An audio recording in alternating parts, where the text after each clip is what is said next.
The old house loomed over Maple Street. It had been empty for decades. No one dared to go near it. The windows were like the eyes of a monster. They seemed to watch your every move. One night a group of friends stood at the edge of the yard.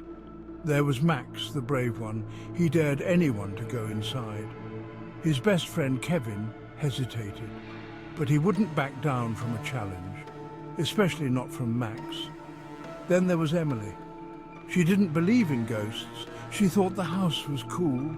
Rounding out the group was Chloe. She was already nervous. Being near the house was scary enough. "Double, triple dog dare," Max shouted. He knew how to get to them. Kevin took a deep breath. He was ready to prove himself. Emily was right behind him. She was excited to explore. Chloe trailed behind, her heart pounding in her chest. The dare had been made. They were going inside. The front door creaked open. Dust filled the air. Cobwebs hung from every corner. The air inside was cold and still. The friends coughed as they stepped inside. The house smelled like decay and forgotten memories. They walked slowly down a hallway. The floorboards groaned beneath their feet. There were pictures on the walls. They showed a family that had lived and laughed within these walls. Now only their faded images remained.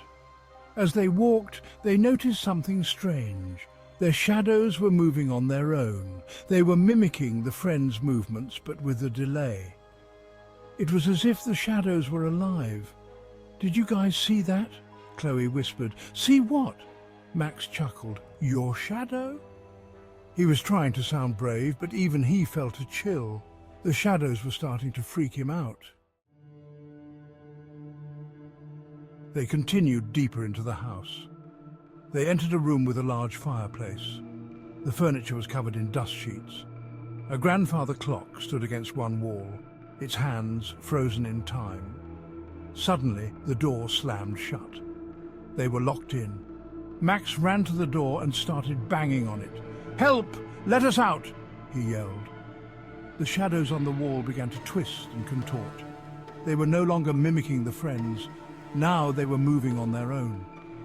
They stretched out their shadowy arms, reaching for the teenagers.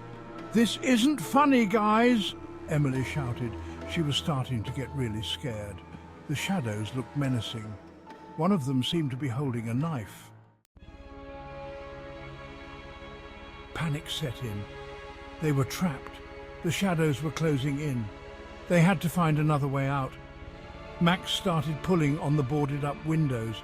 Kevin tried to break down the door, but it was no use. Then Chloe screamed. She had found a loose floorboard. Beneath it was a small wooden box. She pulled it out and opened it. Inside was a diary. The diary belonged to a young girl who had lived in the house. Chloe read from the diary. The girl wrote about shadows, shadows that moved on their own.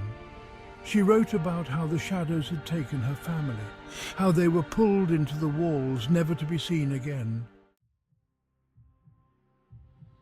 As Chloe read, the shadows grew more and more aggressive. They lunged at the friends, their shadowy claws outstretched. The teenagers cowered in fear. One by one, the shadows grabbed them. They pulled Max into the wall, his screams echoing through the empty house. Then they took Emily, her eyes wide with terror. Chloe and Kevin were the only ones left. They clung to each other, knowing their time was running out. They could feel the cold, shadowy hands on their backs, pulling them towards the darkness. The house on Maple Street stood silent. The shadows were gone. But the house was not empty. The shadows remained, trapped within the walls. They were waiting for their next victims, and they wouldn't have to wait long. The dare had become a local legend. It was only a matter of time before another group of friends dared to enter the house, and the shadows would be waiting, ready to claim their next victims. The cycle would continue. The shadows would feed, and the house on Maple Street would remain haunted forever.